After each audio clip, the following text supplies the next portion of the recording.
Hello friend, welcome back again in TYBA class in the subject of Indian Environment Economics. अर्थात तृतीय वर्ष वर्गातील generic elective या भारतीय आर्थिक पर्यावरण या विषयाच्या व्याख्यानामध्ये मी प्राध्यापक डॉक्टर मनोज कुमार गायकवाड, अर्थशास्त्र विभाग प्रमुख वसंतराव नाईक महाविद्यालय शहादा आणि अर्थशास्त्र अकादमीच्या वतीनं आपलं पुन्हा मनापासून स्वागत करतोय. मित्रहो, मागच्या सर्व व्हिडिओमध्ये आपण पहिल्या प्रकरणावर जवळपास 6 PPTच्या माध्यमातून आवश्यक अशा MCQवर महत्त्वाची चर्चा केली. आपल्याला अशा प्रकारच्या प्रश्नरूपी व्याख्यानात रस आलाच असेल याबद्दल शंका नाही. यानंतर आज आपण याच विषयाच्या दुसऱ्या प्रकरणामध्ये त्या दुसऱ्या प्रकरणावर आधारित जे प्रश्न आहेत MCQच्या स्वरूपातले त्याचा आज आपण सुरुवात करणार आहोत. दुसऱ्या प्रकरणामध्ये जे दुसऱ्या प्रकरणाचं जे टायटल आहे ते म्हणजे कृषी व पायाभूत संरचना आणि व्यवसायाचं आर्थिक पर्यावरण. अर्थात भारतीय अर्थव्यवस्थेमध्ये कृषी आणि पायाभूत संरचना या दोन गोष्टी ज्या आहेत त्या आर्थिक विकासासाठी अत्यंत महत्त्वाच्या आहेत हे आपल्याला माहिती आहे. ॲग्रिकल्चर अँड बेसिक इंडस्ट्री यांचं जे स्ट्रक्चर आहे ते स्ट्रक्चर कसं आहे, आर्थिक विकासाला त्यासाठी कशा प्रकारचं व्यावसायिक आर्थिक पर्यावरण निर्माण झालेलं आहे या संदर्भामध्ये आपण प्राश्निक स्वरूपामध्ये या प्रकरणाच्या संदर्भामध्ये चर्चा करणार आहोत. या प्रकरणामध्ये आपण ज्या सब टॉपिकवर प्रश्न तयार केलेले आहेत त्या सब टॉपिकबद्दल सुद्धा आपल्याला ओझरती ओळख होणं आवश्यक आहे. या टॉपिकमध्ये आपण भारतीय अर्थव्यवस्थेत कृषी क्षेत्राची भूमिका किंवा कृषी क्षेत्राचं काय महत्त्व आहे याबद्दल सुद्धा प्रश्नानुसार चर्चा करणार आहोत. त्यानंतर कृषीवर प्रत्यक्ष किंवा थेट अवलंबून असणारे कोणकोणते व्यवसाय आहेत या संदर्भात सुद्धा आपण विचार करणार आहोत. त्यानंतर भारताचं जे कृषी धोरण आहे या कृषी धोरणाबद्दलही आपण प्रकाश टाकणार आहोत. आपल्याला माहिती आहे की भारत सरकारने नुकतंच सप्टेंबर 2020मध्ये एक नवीन कृषी विधेयक पास केलं आहे. ज्या कृषी विधेयकाच्या संदर्भामध्ये दिल्लीमध्ये शेतकऱ्यांनी या विरोधात मोठं आंदोलन जवळपास 2 महिन्यापासून सुरू ठेवलेलं आहे. बघूया या आंदोलनाची निष्पत्ती भविष्यकाळामध्ये काय घेऊन येते. परंतु आपल्याला या बिलाबद्दल जी उत्सुकता आहे त्या संदर्भातही काही प्रश्न आपण यामध्ये विचारणार आहोत. त्यानंतर ऑनलाईन मार्केटिंगचा जो आत्ता सध्या प्रवृत्ती रूढ आहे किंवा जो प्रवाह चाललेला आहे, आपण सगळ्याच वस्तूंची ऑनलाईन डिमांड करू शकतो. ई-कॉमर्स या विषयाचा फार मोठा प्रचार आणि प्रसार झालेला आहे. घरात बसून आपल्याला सर्व प्रकारच्या वस्तूंची मागणी करता येते. पूर्वनोंदणी करून जगातली कोणतीही वस्तू काहीतरी दिवसामध्ये, थोडक्या दिवसामध्ये आपल्याला ती आपल्या ताब्यात मिळवता येते. कृषी क्षेत्राच्या संदर्भात सुद्धा भारतात सरकारने असा एक ऑनलाईन प्लॅटफॉर्म निर्माण केलेला आहे. शेतकऱ्याला आपल्या कृषी मालाची विक्री करण्यासाठी या प्लॅटफॉर्मचा फार महत्त्वाचा उपयोग होऊ शकतो. याला नाम नॅशनल ॲग्रिकल्चर मार्केट असं दिलेलं आहे. म्हणून नामबद्दलसुद्धा आपण थोडक्यामध्ये प्राश्निक स्वरूपामध्ये ज्ञान घेणार आहोत किंवा माहिती जाणून घेणार आहोत. त्यानंतर जे बेसिक इन्फ्रास्ट्रक्चर आहे, आर्थिक विकासाचा जो पाया असतो तो बेसिक इन्फ्रास्ट्रक्चर असतो. त्या बेसिक इन्फ्रास्ट्रक्चरमध्ये प्रामुख्याने वाहतूक आणि दळणवळण या विषयाच्या संदर्भात आपण चर्चा करणार आहोत. म्हणून पायाभूत उद्योगांचं उत्पादन आणि त्यामध्ये वाहतूक आणि दळणवळण या दोन बेसिक अशा उद्योगांची काय भूमिका आहे आर्थिक विकासामध्ये ते सुद्धा आपण प्राश्निक स्वरूपामध्ये चर्चा करणार आहोत. आपल्याला माहिती आहे की कृषी हा भारतीय अर्थव्यवस्थेचा मूलभूत व्यवसाय आहे. रोजगाराबाबत बहुतांशी लोकसंख्या शेती क्षेत्रावरच अवलंबून असते. तसेच देशाच्या राष्ट्रीय उत्पन्नात आजही कृषी क्षेत्राचा खूप मोठा वाटा दिसून येतो. त्याचबरोबर एकूण निर्यातीमध्ये कृषी क्षेत्राचं महत्त्व अजूनही कमी झालेलं दिसत नाही. कृषी क्षेत्राच्या विकासातून देशातील औद्योगिक क्षेत्राच्या विकासासाठी सुद्धा अनुकूल असं पर्यावरण निर्माण होतं. म्हणून बहुतांशी उद्योग क्षेत्राला लागणारा कच्चा माल हा कृषीमधूनच निर्यात केला जातो, कृषीमधूनच त्याचा पुरवठा केला जातो. त्यामुळे कृषीवर खूप मोठ्या प्रमाणात उद्योग आधारलेले आहेत. म्हणून ॲग्रोबेस इंडस्ट्रीचा विकास कृषी अर्थव्यवस्थेच्या विकासासाठी अत्यंत महत्त्वाची भूमिका निभावताना दिसतो. कच्च्या मालाच्या संदर्भात आपण कृषीमधून उद्योग क्षेत्राला जो कच्चा माल पाठवला जातो त्यामध्ये काही प्रमुख वस्तूंची आपल्याला नोंद घेता येते, ज्यामध्ये कापूस आहे, ताग आहे, ऊस आहे, सोयाबीन आहे, तेलबिया आहे, मसाल्यांचे पदार्थ आहेत, फळे आहेत, भाजीपाला इत्यादी औद्योगिक क्षेत्रात या कृषी उत्पादनावर प्रक्रिया केल्या जातात. कृषीचा विकास आणि औद्योगिक पर्यावरण यांचा फारच जवळचा संबंध आहे. तसे पाहिल्यास हे दोन्ही क्षेत्रे परस्परांवर अवलंबून असणारी आहेत असं आपल्याला व्यवहारामध्ये दिसून येईल. म्हणून कृषीबरोबरच पायाभूत संरचनेचा विकाससुद्धा अर्थव्यवस्थेच्या विकासामध्ये महत्त्वाची भूमिका बजावतो. म्हणून पायाभूत सुविधांमध्ये साधारणपणे वाहतूक आणि दळणवळण या क्षेत्रामध्ये आपण रस्ते, रेल्वे, जहाज, विमान यांचा विचार प्रामुख्याने करतो. यांच्या विकासावरच औद्योगिक विकासाची गती अवलंबून आहे हेही आपल्याला माहिती आहे. यासोबतच माहिती आणि तंत्रज्ञान, कम्युनिकेशन, इन्फॉर्मेशन अँड टेक्नॉलॉजी या संदर्भामध्ये सुद्धा फार महत्त्वाची भूमिका भारतामध्ये गेल्या 30-35 वर्षामध्ये या क्षेत्राची मोठ्या प्रमाणात भरारी मिळालेली आपल्याला दिसते. या क्षेत्राच्या विकासातूनच आपल्याला संदेशवहनाचं कार्य अत्यंत वेगाने वाढलेलं आहे असंही आपल्याला सांगता येऊ शकते. कारण इन्फॉर्मेशन टेक्नॉलॉजी आणि कम्युनिकेशनच्या माध्यमातून मी जसं मागच्या व्हिडिओमध्ये आपल्याला सांगितलं की आता आपण 4Gच्या जगात आहोत, आता आपण 5Gच्या जगात जाणार आहोत. कम्युनिकेशनचा वेग यापेक्षा अधिक वाढणार आहे. त्यामुळे जग आणखी जवळ येणार आहे. होणारे व्यवहार अत्यंत जलद गतीने आणि ट्रान्सपर्ट होऊ शकतील आणि म्हणून या माहिती आणि तंत्रज्ञान क्षेत्राच्या विकासाची सुद्धा अर्थव्यवस्थेच्या विकासात मोलाचं योगदान आहे असं आपल्याला सांगता येऊ शकते. या इन्फॉर्मेशन टेक्नॉलॉजीतून किंवा बेसिक इंडस्ट्रीतून आणि ॲग्रिकल्चरच्या विकासातून देशामध्ये एक व्यावसायिक आर्थिक पर्यावरण निर्माण होऊ शकते.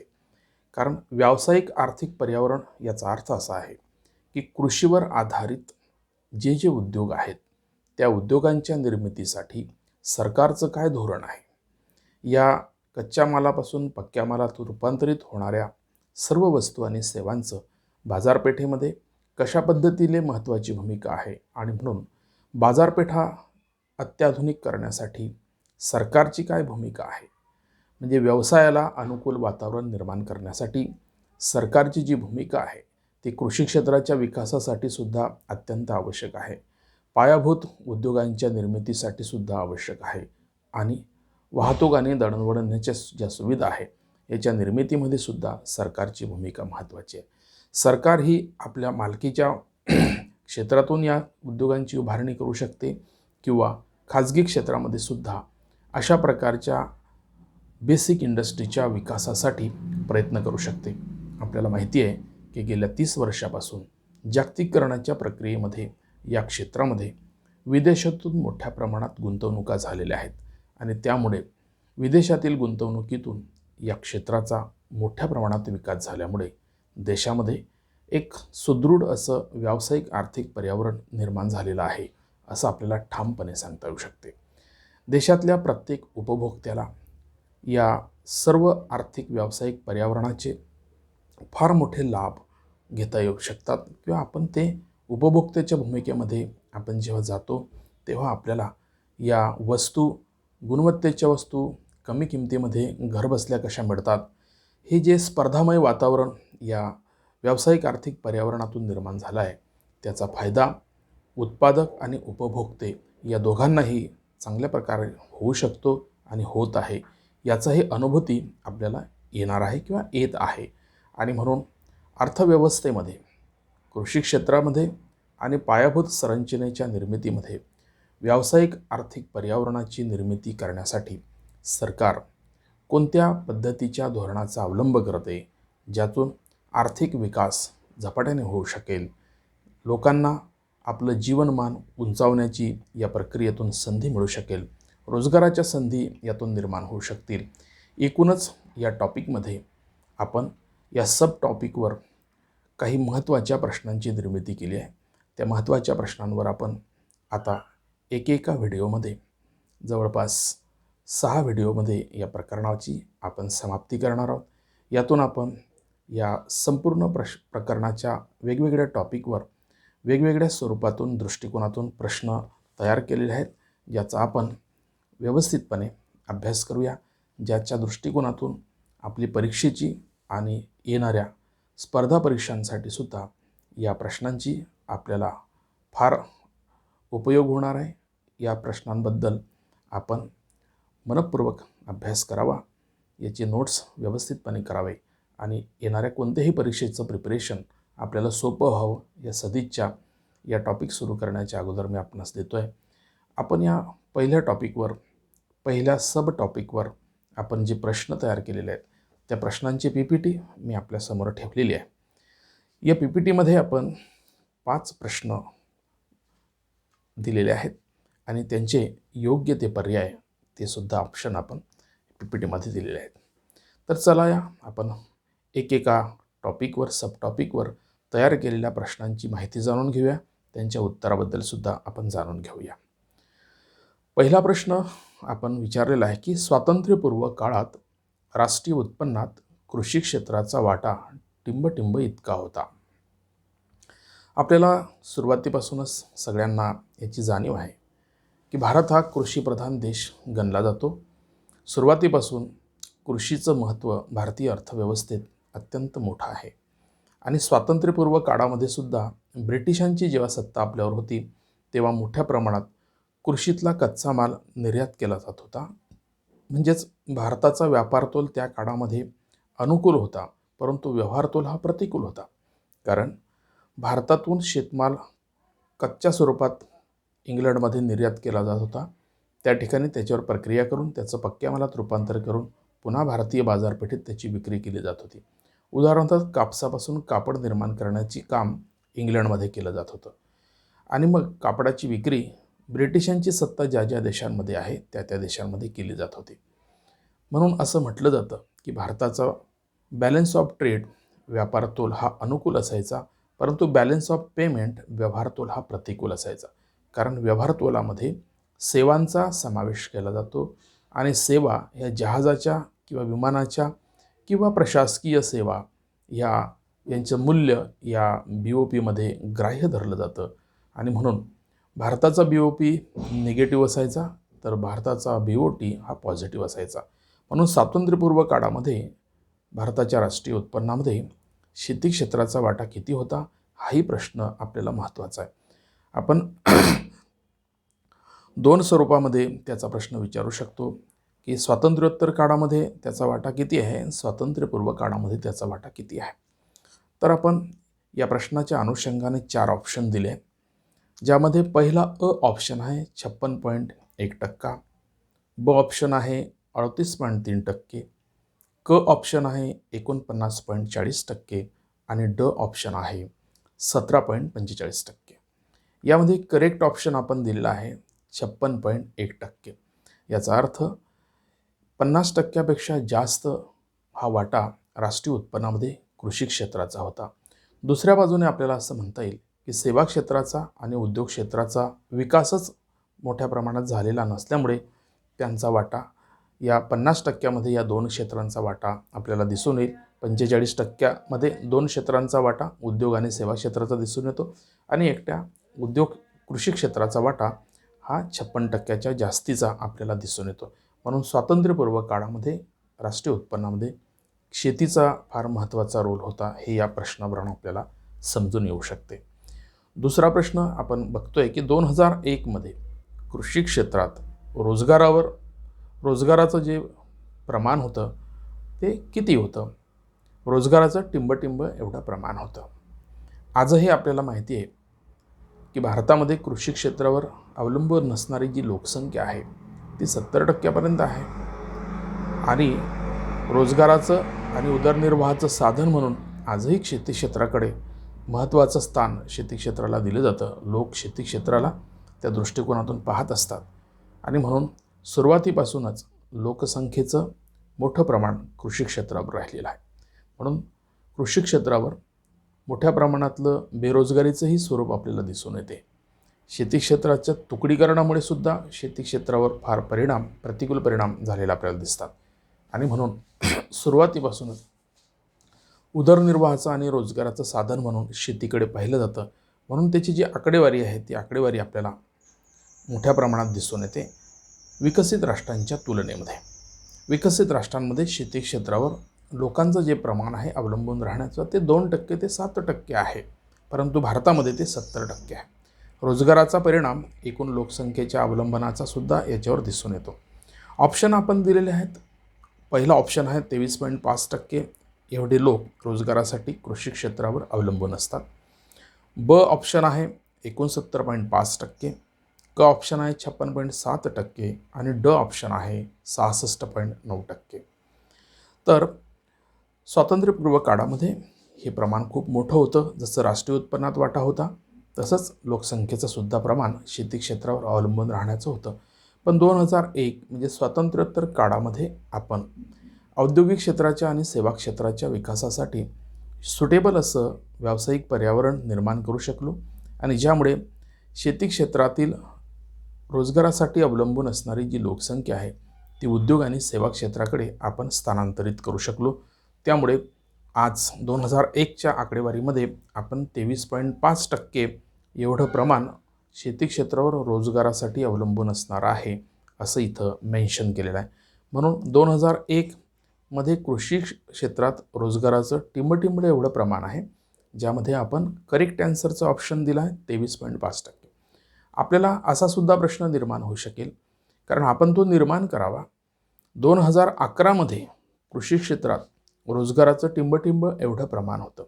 हे आपण आपल्या होमवर्कसाठी अशा प्रश्नांची निर्मिती करू शकतात. मग पुढे जाऊन तुम्ही 2021मध्ये, कारण आपण 10 वर्षानंतर या सर्व लोकसंख्येच्या आणि आर्थिक याच्या संदर्भातल्या सर्वांची मोजणी करत असतो, तर त्यामुळे आत्ता आपल्याला 2001, 2011, 2021 अशा पद्धतीने कृषी क्षेत्रात रोजगाराचं किती प्रमाण आहे याचा शोध घेता येतो. आणि यावरून हे लक्षात येईल की आपण जर 51, 61, 71, 81, 91 आणि 2001 अशी 10 वर्षानंतर कृषी क्षेत्रावर अवलंबून असणाऱ्या रोजगाराचा पर्सेंटेजचा अभ्यास केला तर आपल्या लक्षात येईल की कृषी क्षेत्रावरचं रोजगारावर आधारित असणारं लोकसंख्येचं प्रमाण कमी होताना दिसते. आता हे प्रमाण कमी होणं म्हणजे प्रगतीचं लक्षण आहे, कारण इथली जी कुशल असणारी लोकसंख्या आहे ती उद्योग क्षेत्रामध्ये आणि सेवा क्षेत्रामध्ये ट्रान्सफर झाली.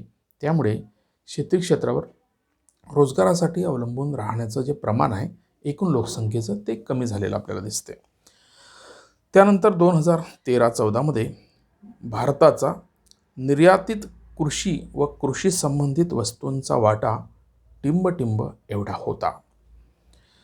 भारताची जी निर्यात आहे कृषी क्षेत्रातली ती स्वातंत्र्यपूर्व काळामध्ये, जसं मी आपल्याला आधीच बोललो की ब्रिटनशीच आपला साधारणपणे एकूणच आंतरराष्ट्रीय व्यापार जो घडून येत होता त्याचा हिस्सा ब्रिटनकडे मोठ्या प्रमाणात होता. त्यामुळे सुरुवातीपासून ॲग्रिकल्चर्समधून निर्माण होणारा कच्चा माल, पक्का माल हा निर्यातीमध्ये फार महत्त्वाची भूमिका बजावत होता. सुरुवातीला पूर्वीही निर्यातीत ॲग्रिकल्चरचा वाटा होता आणि आता 13-14मध्ये सुद्धा कृषी व कृषी संबंधित वस्तू, ॲग्रिकल्चर रिलेटेड ज्या वस्तू आहेत त्या वस्तूंचा वाटा 2013-14मध्ये किती होता ते आपल्याला द्यायचं आहे, अभ्यास करायचा आहे. जसं मी 2001च्या वर्षासाठी बोललो त्या पद्धतीने तुम्ही 13-14च्या वर्षानुसार आपण पुढे 17-18पर्यंत यात किती वाटा होता निर्यातीमध्ये कृषी व कृषी संबंधित वस्तूंचा, या संदर्भामध्ये सुद्धा आपण अपडेट राहिलं पाहिजे. नेटवर याच्या संदर्भातली माहिती आपल्याला प्राप्त होऊ शकते, म्हणून आपल्याला 2-2 प्रश्न याच्यातून निर्माण करता येऊ शकतात. तर या 13-14मध्ये निर्यातीमध्ये कृषी व कृषी संबंधित क्षेत्राचा जो वाटा आहे तो किती होता, तर त्याचे ऑप्शन आपण दिलेले आहे. पहिलं ऑप्शन आहे 44.27%, ब ऑप्शन आहे 30.35%, क ऑप्शन आहे 13.8% आणि ड ऑप्शन आहे 19.40%. तर या वर्षामध्ये निर्यातीतला जो वाटा आहे तो आपण उत्तरामध्ये दिलेला आहे 19.40%. म्हणून आपलं करेक्ट आन्सर हे ड ऑप्शन आहे. त्यानंतर चौथा जो प्रश्न आहे तो चौथा प्रश्न आहे, खालीलपैकी हा कृषी आधारित उद्योग नाही. जसं आपण इंट्रोडक्शनमध्ये बघितलं की कृषीपासून तयार होणारा कच्चा माल पक्क्या मालात रूपांतरित होण्यासाठी उद्योग क्षेत्राकडे आपल्याला त्याला पाठवावा लागतो. म्हणून कृषीमध्ये कच्चा माल म्हणून कोणकोणत्या वस्तू निर्माण होतात याबद्दलही आपण काही मोजक्या वस्तूंची गणना केली, ज्यामध्ये ऊस, कापूस, ताग, तेलबिया, अन्य आणखी ज्या वस्तू आहेत त्यांची आपण उजळणी केली. तर या प्रश्नामध्ये आपण कृषीवर आधारित उद्योगांच्या संदर्भात जेव्हा चर्चा करतो तेव्हा आपल्याला हा प्रश्न पडतो की कोणता उद्योग हा कृषीवर आधारित नाही. आपण कृषीवर आधारित असणारे अनेक उद्योग अर्थव्यवस्थेमध्ये दिसून येतात, त्यापैकी कोणता नाही याबद्दल आपण प्रश्न विचारलेला आहे. ऑप्शन दिला आहे सूतगिरणी. आपण पाहिलं की शेतीमधून कापसाची निर्मिती करता येते आणि कापसातून कापडाची निर्मिती करता येते आणि कापडाची निर्मिती करण्यासाठी आपल्याला सूतगिरणीची आवश्यकता असते, म्हणून सूतगिरणी हा कृषी आधारित उद्योग आहे. त्यानंतर कागद उद्योग. कागद उद्योगसुद्धा कृषी आधारित उद्योग आहे. बांबूची लागवड मोठ्या प्रमाणात सध्या केली जाते. निलगिरीची, सुबाबुडीची लागवडसुद्धा आता आपण कागद निर्मितीसाठी करतो आहे. कागद निर्मितीसाठी सुद्धा आपण मोठ्या प्रमाणात कृषीमध्ये काही कच्च्या मालाची निर्मिती करतो जाणून बुजून. या आर्थिक विकासाबरोबर कृषीमध्ये पिकांचं जे मॅनेजमेंट आहे ते बदललेलं आहे, क्रॉप पॅटर्न बदललेलं आहे. आता लोक रोख पिकांची फार मोठ्या प्रमाणात लागवड करतात. सुरुवातीला आपण उदरनिर्वाहासाठी लागणाऱ्या उपभोग्य शेतीकडे आपण जास्त प्रमाणात लक्ष देत होतो. आता व्यापारी शेती किंवा शेतीकडे व्यवसायाचा दृष्टिकोन म्हणून आपण बघतो आणि म्हणून अशा रीतीने कागद निर्माण करणाऱ्या कच्च्या मालाच्या सर्व बाबी आपण शेती क्षेत्रामध्ये आता तयार करायला लागलेलो आहे. त्यामध्ये आपण बांबूचा आणि सुबाभूळ यांचा विचार करतो. आणखी काही बाबी निसर्गामध्ये आहेत ज्याचा कागदाच्या निर्मितीमध्ये महत्त्वाची भूमिका असते. म्हणून बांबू आणि सुबाबूळ हा शेतीतला माल असल्यामुळे तो कागद उद्योग शेतीवर आधारित आहे. त्यानंतर रबर उद्योग, रबराची सुद्धा शेती राज्यातल्या देशातल्या काही राज्यांमध्ये केली जाते. रबर आपल्याला वेगवेगळ्या ठिकाणी किती उपयोगाचं आहे. वाहन उद्योगामध्ये रबराची फार महत्त्वाची भूमिका आहे. म्हणून रबर उद्योग हे अ, ब आणि क हे 3 उद्योग हे कृषी आधारित उद्योग आहे. परंतु पोलाद उद्योग हा कृषी आधारित उद्योग नाही. म्हणून या प्रश्नाचं करेक्ट उत्तर जे आहे ते ड हा ऑप्शन आहे, पोलाद उद्योग. म्हणून खालीलपैकी हा कृषी उद्योग, कृषी आधारित उद्योग नाही, तर त्याचं करेक्ट आन्सर आहे पोलाद उद्योग. 5वा या व्हिडिओमधला शेवटचा प्रश्न आहे, कृषी आदान उद्योगामध्ये खालील उद्योग येत नाही. कृषी आदान म्हणजे काय? ज्याला आपण ॲग्रिकल्चर इनपुट असं म्हणतो. इनपुट म्हणजे उत्पादनाची साधनं. उत्पादनाच्या प्रक्रियेमध्ये ज्या छोट्या मोठ्या यंत्रसामुग्रीची गरज असते किंवा कृषी मशागत करत असताना ज्या ज्या गोष्टी आपल्याला आवश्यक असतात त्या सर्व गोष्टींना आपण आदानं म्हणतो. कृषीमध्ये नांगरफाटा आहे, बी बियाणं आहे, औषधं आहे, खते आहेत, कीटकनाशकं आहेत. या सर्व पीकपूर्व शेती मशागतीसाठी लागणाऱ्या सर्व घटकांना आपण ॲग्रिकल्चर इनपुट असं म्हणतो. आणि म्हणून कृषी आदानांमध्ये खालील उद्योग येत नाही. आपल्याला असं दिसेल की ॲग्रिकल्चर इंजिनिअरिंग नावाचे काही बोर्ड आपल्याला दिसतात, ज्याच्यामध्ये लोखंडी नांगर, ट्रिलर, पेरणीची साहित्य यांची निर्मिती होते. पारंपरिक शेतीमध्ये आपण बैलाच्या माध्यमातून आणि लाकडी नांगराच्या माध्यमातून शेतीची मशागत करत होतो. आता पशूंची संख्या कमी होत असताना दिसते आणि शेतीमध्ये यांत्रिकीकरणाचा वेग वाढलेला आहे. यांत्रिकीकरणाचा वापर आता मोठ्या प्रमाणात होत असल्यामुळे बैलांच्या ऐवजी आता छोटे छोटे मिनी ट्रॅक्टर्स शेतीची अंतर्गत मशागती करताना दिसून येतात. बऱ्याचदा मळणीसाठी, कापणीसाठी सुद्धा आपण हार्वेस्टरचा वापर करतो आहे. मोठ्या प्रमाणात शेती करायची असेल, कारण ग्रामीण भागामध्ये शेतमजुरांचा तुटवडा निर्माण होत असल्यामुळे आणि तोही नेमका हंगामी काळामध्ये शेतमजुरांचे टंचाई निर्माण होते. त्यामुळे शेतमजुरांच्या मजुरीचे दरसुद्धा मोठ्या प्रमाणात वाढलेले असतात. कारण लोकसंख्येचा पुरवठा काही आपण लगेच मागणीप्रमाणे करता येत नाही. म्हणून शेती क्षेत्रामध्ये काम करणाऱ्या शेतमजुरांचा सुद्धा हंगामामध्ये समस्या निर्माण होते, टंचाई निर्माण होते. आणि अशा वेळेस शेतमाल हा वेळेवरच जर बाहेर आला तरच त्याची परिपक्वतासुद्धा आपल्याला त्याची व्हॅल्यू करता येते किंवा त्याचं मूल्य त्या परिपक्वतेवर डिपेंड असतं. आणि म्हणून पक्का माल हा वेळीच मार्केटमध्ये नेला तर त्याच्यावर आपल्याला चांगल्या प्रकारची किंमत मिळू शकते. आणि म्हणून अशा वेळेस जेव्हा शेतमजुरांची टंचाई असते तेव्हा आपण यांत्रिकीकरणाच्या माध्यमातून शेतीची मशागत करतो किंवा शेतीतून आपण मालाची मळणी, कापणी आणि वाहतूक या सर्व क्षेत्रामध्ये आपण यांत्रिकीकरणाचा वापर करतो. आणि म्हणून कृषी आदानामध्ये कोणता उद्योग येत नाही या संदर्भामध्ये आपण काही ऑप्शन दिलेले आहेत. पहिला ऑप्शन आहे कृषी अवजार, कृषी क्षेत्रात लागणाऱ्या अवजारांच्या निर्मिती करणारे उद्योग. त्यानंतर बियाणे व रोप उद्योग. बऱ्याचदा मिरचीची रोप, कांद्याची रोपं किंवा विविध प्रकारच्या भाजीपाल्याची रोपं आपल्याला त्याच्यात तयार करता येतात. त्याची बियाणे याच्या संदर्भातली पण इंडस्ट्री आहे, याच्या संदर्भातले उद्योग आहेत. त्यानंतर रासायनिक खताचा उद्योग हा इनपुटला पार्ट आहे. शेतीमध्ये विविध प्रकारची रासायनिक खतं वापरली जातात. आता आपण पुन्हा ऑर्गॅनिक फार्मिंगकडे येतो आहे. हा इनऑर्गॅनिक फार्मिंगचा पार्ट आहे. म्हणून भरघोस आणि वेळेवर मोठ्या प्रमाणात पिकं यावं म्हणून खतांचा वापर केला जातो. खतांचा अतिरिक्त वापर झाल्यामुळे जमिनीची पोत खराब होते. त्यानंतर आपण शेतमाल जो उपभोगामध्ये, आहारामध्ये शेतमालाचा वापर करतो, अन्नधान्य आणि भाजीपाल्याचा वापर करतो, त्यामध्ये आपण अप्रत्यक्षरित्या या रासायनिक खतांचं सेवन करतो, ज्यामुळे व्यक्तीच्या आरोग्यावर सुद्धा त्याचे विघातक परिणाम झालेले आपल्याला दिसून येतात. आणि म्हणून मित्रहो, रासायनिक खतांचा वापर करायचा की नाही या संदर्भामध्ये 2 मतं आहेत.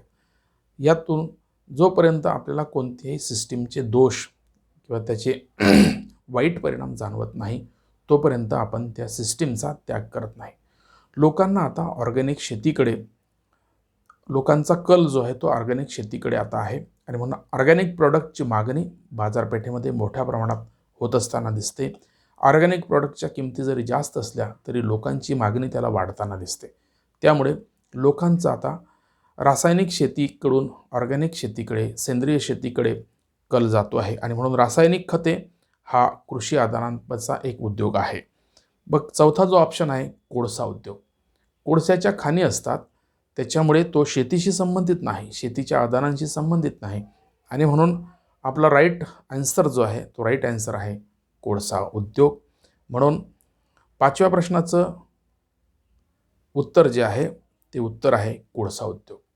मित्रहो, या PPTमध्ये आपण 5 प्रश्नांचा या प्रकरणाच्या अनुषंगाने उत्तम रीतीने विश्लेषण करून आपल्या लक्षात राहील अशा पद्धतीने आपण तो समजवण्याचा प्रयत्न केला आहे. मला माहिती आहे, मला नक्की खात्री आहे की आपल्याला हा व्हिडिओ आवडलेलाच असेल.